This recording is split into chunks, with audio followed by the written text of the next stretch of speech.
Hello, welcome back to the Have You Heard podcast. I'm Adam Ward. I'm joined by Jack Shepherd. Mm-hmm. Before we kick off with the big question, like and subscribe the channel. I think the best part of almost 87% of people who watch this podcast on YouTube are unsubscribed.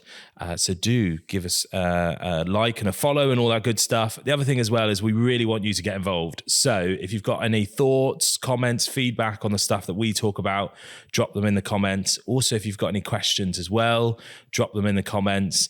You can also listen to podcasts. You could email us. You can, do a whole host of things. And over time, we're going to get more and more of your questions, and hopefully maybe some of you on as well to discuss different things and different pieces in the world of social and business in general. So yeah, give us a follow and give us all those good things, or as Jack would say, light up that subscribe button. Anyway, another podcast, another question, give or take when this goes out. I think we're probably going to be relatively close to the big 5 and our 5th birthday. Yeah, a lot has happened in 5 years. Rapid growth, large team. Seems fitting actually that 5 years, about 55 people in the business. Yeah, we'll be about that. Yeah. So the question I want to ask you, over those years, we've probably another 5 pitched for give or take around £5 million worth of business. Yeah. We've won some. We've lost some. But overall, I think whether you win, lose or draw, you probably learn quite a lot and it changes your perception. So I'd be keen to understand and learn from you, like, what are the main things that you've learned during that journey about pitching and where it's sort of put your mindset today when pitches come around and opportunities for new business come around? Yeah. Well, like you said, it has changed considerably. Like at the start, we were obviously pitching for much smaller business, and now that's obviously transformed into, household names and much bigger brands over that course. And I think it's funny, me and Zoe look back at pitches we've done in the early days and just cringe at ourselves basically and go, what on earth was that? That is horrendous. And Zoe, she very much likes her formatting and styling and how it all comes together. But I think one of the things that we face is a lot of sort of crunch time within pitches. We were discussing off camera about how you get a client, they're like, here's this big retainer, but can you deliver as a pitch in 2 weeks? So pitches can definitely be hectic. It requires a lot of people, a lot of resource, which ultimately they could be working on clients already. So there is a big cost to pitching. But within that, let's say we've got a 2-week time frame to turn around a pitch from sort of brief stage. I think there's a lot of it where it has to be somewhat scheduled and planned, like you would do a piece of project work for a client already. Because if people are just, sometimes left to their own devices, it's going to be left last minute. And whilst pitches always do end up a bit last minute, you rush towards that end and get it over the line. Naturally, you are always doing something the day before, but I think you mentioned as well, organized chaos is a sort of phrase you've used as well, about having sort of that schedule so you can really hit it in time and ultimately do your best work and not leave it too much for the last minute where you're rushing it and it's not doing you justice or showcasing the agency in any way, shape or form, like as best as it could possibly be. So I think that organized chaos and that sort of structured, where we have those regular check-ins, we have those internal meetings, we will then go off separately as a team in our own individual departments and really be able to focus on that, but have that overarching piece of what is the strategic response, not just here's the audit and here's what we're going to do, but actually thinking about it a bit more strategically as we've worked with those bigger brands. Do you enjoy pitching and pitch processes? Definitely. Yeah, I think I'd like to think, and from what I've heard of other people as well, it's generally one thing everyone really likes to get involved with. Because I think often you're stuck in sort of the the day-to-day of working with your existing clients, and it's almost something new, exciting, fresh, that you get the opportunity to get your eyes on a new brief and give that, creativity or that unique approach that and give you the chance to come up with new ideas for something. So whilst it is very hectic, I definitely enjoy it, and I know from what I've heard, other people definitely enjoy it. What's your sort of thoughts on that sort of hecticness around pitches? I mean, I echo your thoughts. I love pitching and organized chaos, just the pitching process, because I think all the things you said there, like the big thing is it gives you an opportunity to step out of the day-to-day. You're always trying to push boundaries for clients. You're always trying to do new things and optimize and learn and do this. But sometimes you're still restricted in many ways by brand guidelines or, what the journey is or what they want to do and stuff like that. And so when you do get a new brief, it's certainly ones, obviously you might not end up executing all of it, but ones that just say whatever, like come up with that idea.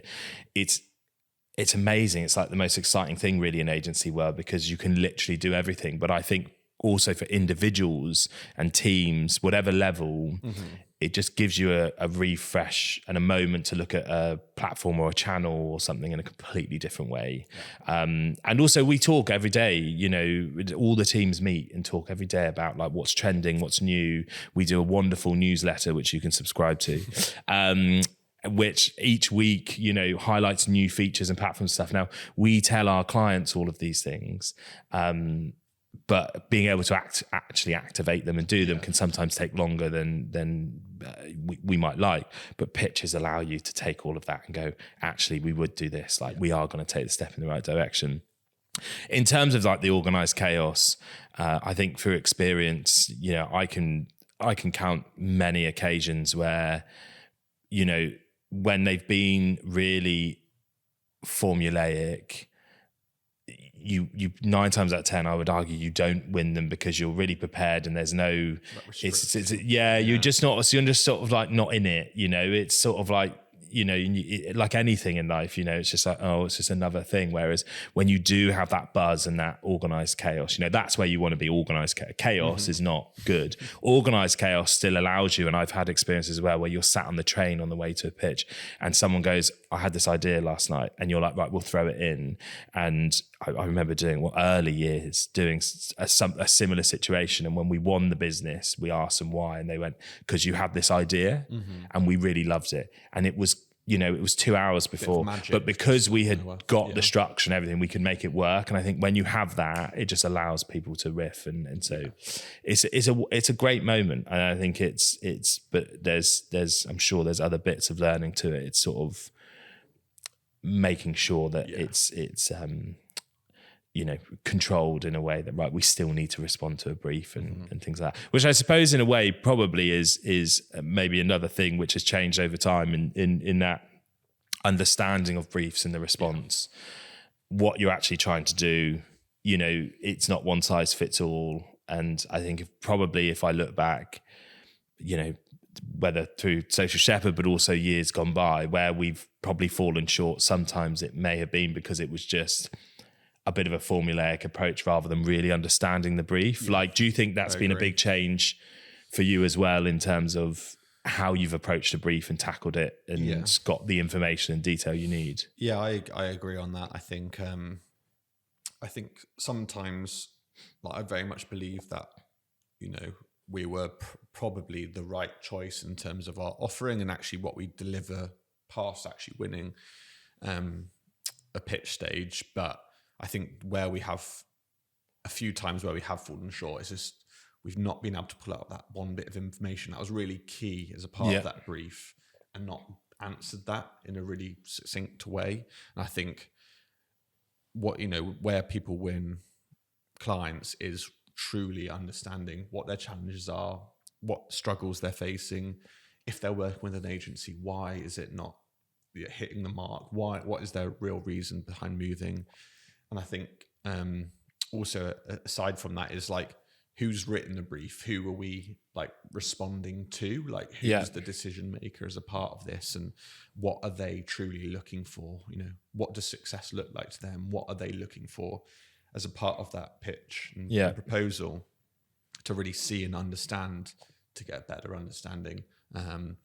So sometimes you can have like a great creative idea, but it's ultimately not what they were looking for. In the sense of, they go, wow, that was really cool, but that doesn't really answer my question. And it's like, you know, they have to either take a chance on you, that you can come back and actually respond to future briefs when you work together, once you sort of better understand the brand. But ultimately, I think that is a huge chunk of any proposal and pitch process, is how well have you understood our challenges, what we're looking to achieve, and does what you've put towards that pitch match that. I think that's a huge part of it, definitely on that side. And I mean, it's one of those things which, again, over the years, you can see, you know, there's a brief comes through and you think you've got it. And then you sit down, you know, 9 times out of 10, I suppose the process is have that initial call, whether it's, you know, direct from the brand or through a, you know, an agency, which might be connecting people together through that pitch process.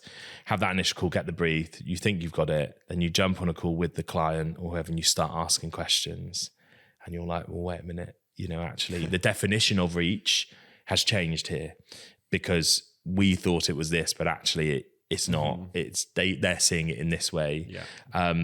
They've got a problem with X, but actually they've said this. And although we can still solve this, this is really important to solve, you know, to solve that issue.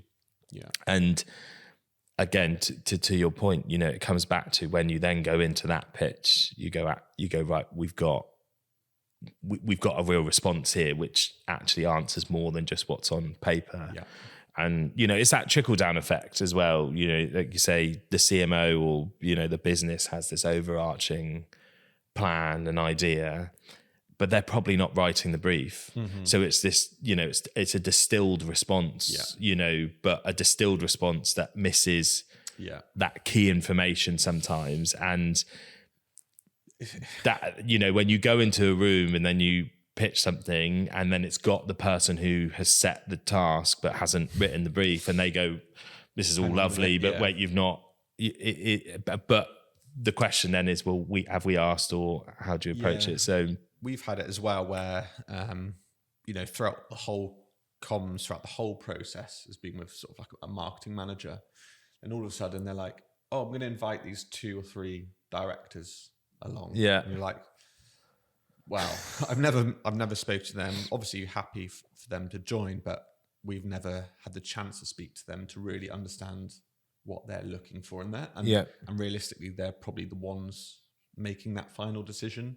But, you know, you've been briefed in and had those communications with a marketing manager who obviously knows the brand really well, knows the brief very well, but that decision maker might just be looking for something different, or it's been interpreted by a marketing manager slightly differently from what they've spoken to. And then you miss the mark. You've responded to the information you've received, but actually you've missed the mark on what those directors were looking for. So there's always challenges like that. But I guess leading on from that point, rapport and building that as a part of that process is a huge thing.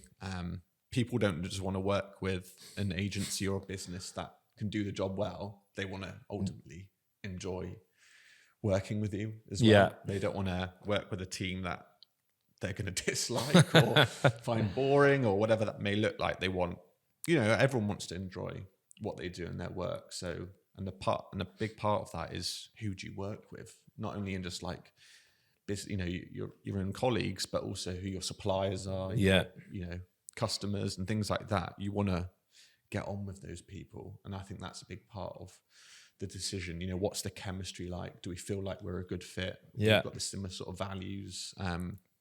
But with that rapport, it's also really understanding, similar to that, is like, understanding what they want, and then understanding how they communicate, and sort of have your own style and be, you know, yourself, but also like adapt the way you communicate to sort of match Yeah. their processes and their way of communicating about.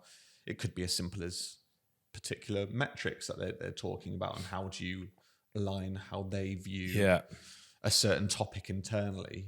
You might call it something else, but how can you align it with what they do and sort of bridge that gap and come together on that point. So I say, point number 3 definitely is that sort of rapport and building of that relationship already, because ultimately it should hopefully then thrive afterwards as you get more chance to work with them. And I think the language, when you talk about language, is so important, because you can build a relationship obviously through understanding someone or getting to know what their personality is like. But one thing I learned and was taught very early is like when you pick up on nuances and how they say things when you're, and then or words or phrases or things that are important to them, you go into a pitch or a big meeting, is repetition of the language they use. So if you know that we're really keen on performance, right? Performance is the big thing. Yeah.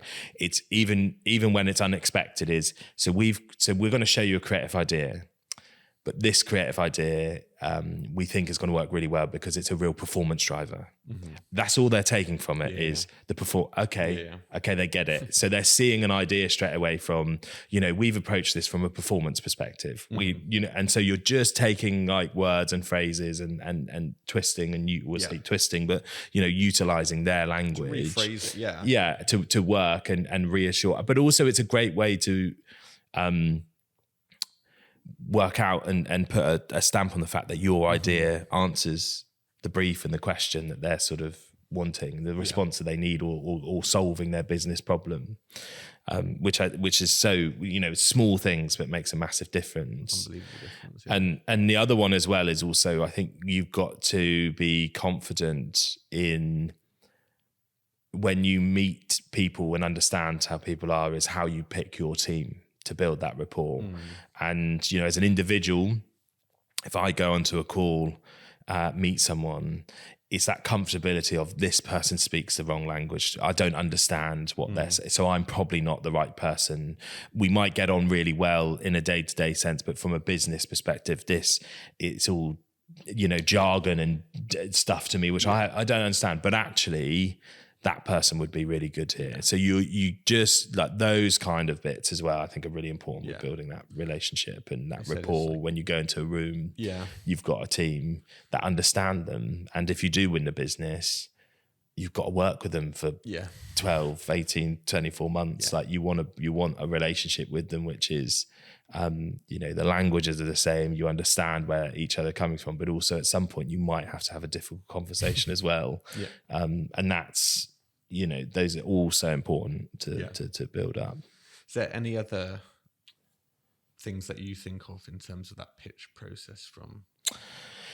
I think the big one I would say, is however you phrase it, is just that sort of value proposition, like your purpose and your drive, like what is important to you as a business. Like, I've not done the maths. I'm sure if you look across the UK and, Companies House, there's probably thousands of businesses registered as agency or social media agency.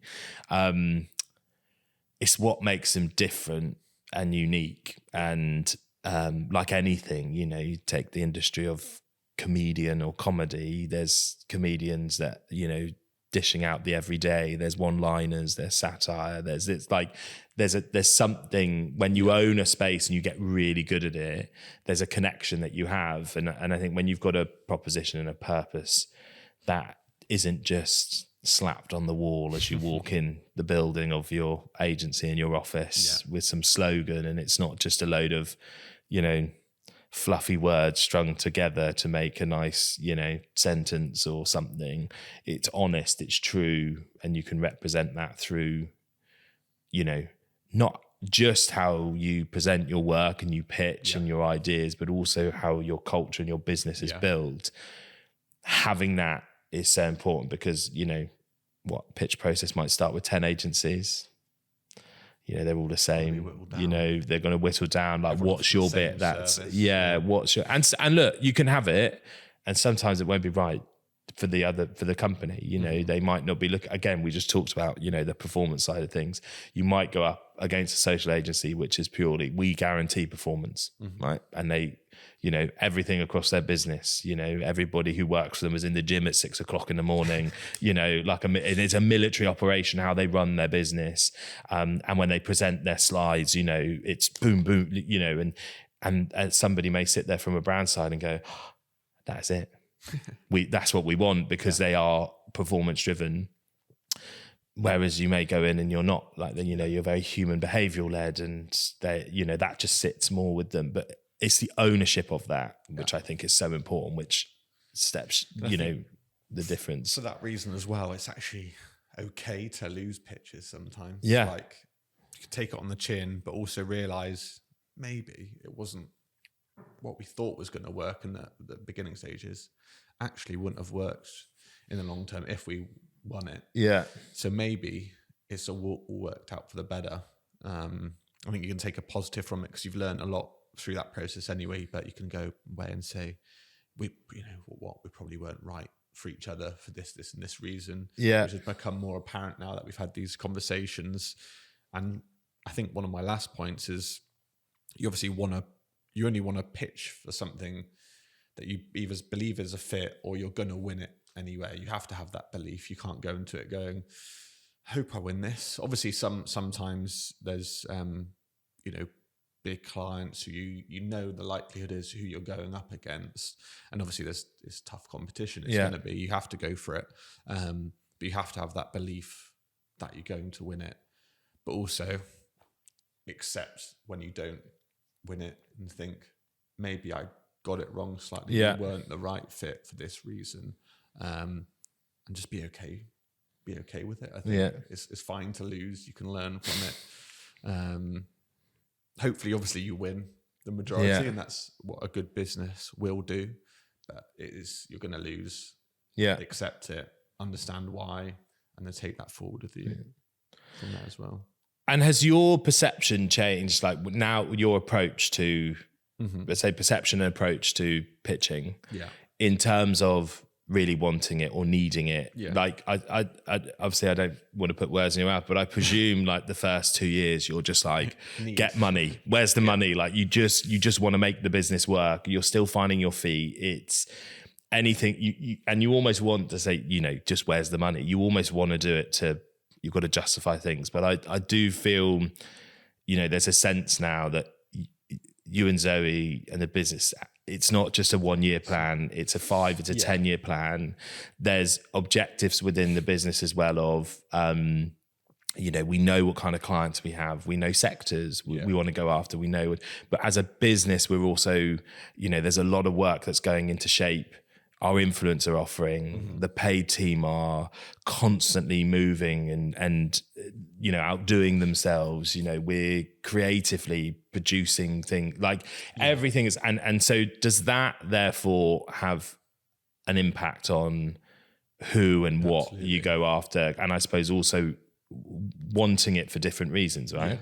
No, we've got absolutely, very, very much more picky with who we work with, even though we're called the Social Shepherd in the early stages. We're doing email marketing. I've built Shopify websites before and all sorts in the beginning stages. But I think, as you progress, you have to get more picky.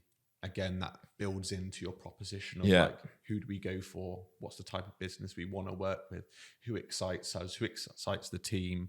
But I think there's a balance sometimes, and I've heard other people, you know, call it this, but like sort of between fame and fortune. Some clients, you know, they aren't going to pay the world, but what they're looking for could provide you a fame, whether that's through like award-winning work. You know, it gives the team the chance to learn and increase what they're able to do, or, you know, upskill in that way. So, and really build that sort of like fame side and a piece of work that you can really shout about and show other people, prospective clients down the line. Or you might go, you know, they're because of who they are, they're willing to pay slightly more. But I think for us, even those that are willing to pay more, it still has to have that fit with us. I think there's a few ways that we look for a fit is, who would we be working with? What's their structure internally, their marketing team? Are we going to get on with them as well? Even if sometimes it might not be your traditionally like sexy brand, are they going through a phase in their business where that's like a transformation phase, and who can help take them through that, and through that evolution and process, we're able to obviously get really excited by that and make a difference and make a change. Or it's your sort of like household name that everyone's like, I work with them. Like they can tell their friends that I actually do all their socials. I think, it has to fit in one of those sort of buckets. But absolutely, we get sort of like 200 to 200 inbound leads a month at this point. But it's ultimately, how many of those do we actually have conversations with? It's probably 10 a month maybe. And then of those 10, probably 7 to 8 we're going to pitch for as well, because we have that process at the beginning of like knowing who we want to work with. So that intro call is just to really understand the brief and what they're looking for, rather than trying to figure out if we want to work with them, because we've sort of already done the behind the work scene of like vetting them to say, does this fit the ideal client for the Social Shepherd? Hopefully good. That's some good. Yeah. One last question for you on the spot. If you were to get an inbound lead from any client business, I know who you're hoping I say this. Me? Yeah, I know who you're hoping for me to say. Who? Man United. Man United. Yeah. Really? No, you got it. Who would you be? I would love that. But so if you're interested, give us a call. It's a really tough question. Honestly, like I think sometimes it's hard to say like one brand for me, because I think it really we've had it where it's a really exciting brand, but the brief's just trash. Like, it's terrible, and you're like, oh, that's such a letdown. Like you thought that it could be this. You see that email come through at whatever their sort of domain name is, and you're like, wow, this is exciting. And then you actually get to know the brief. Yeah. I've had one recently, and it was just like, oh, that's a bit of a letdown. So I think it really depends on actually what they're looking. So really for you, it's work, the actual work over and the value. Yeah. It's fair. How about for you? You can say Man United. Yeah. No, I mean, I've worked with them before, but I've always loved working with like purpose-driven companies, so like Movember for me, because I think they're the kind, a great example of, with all due respect to them, like probably they're not going to have like the millions and millions of budgets, but what you're doing, you can really get behind, and there's value in what you're doing and change. And it's different because you're constantly telling stories, and it's real and it's honest. The other side of it, from like a strategic, I suppose, challenge or business one, is anything that's like a really solid sort of digital first e-commerce based business where you can see end to end, like pound for pound, dollar for dollar, whatever it is, what you're delivering.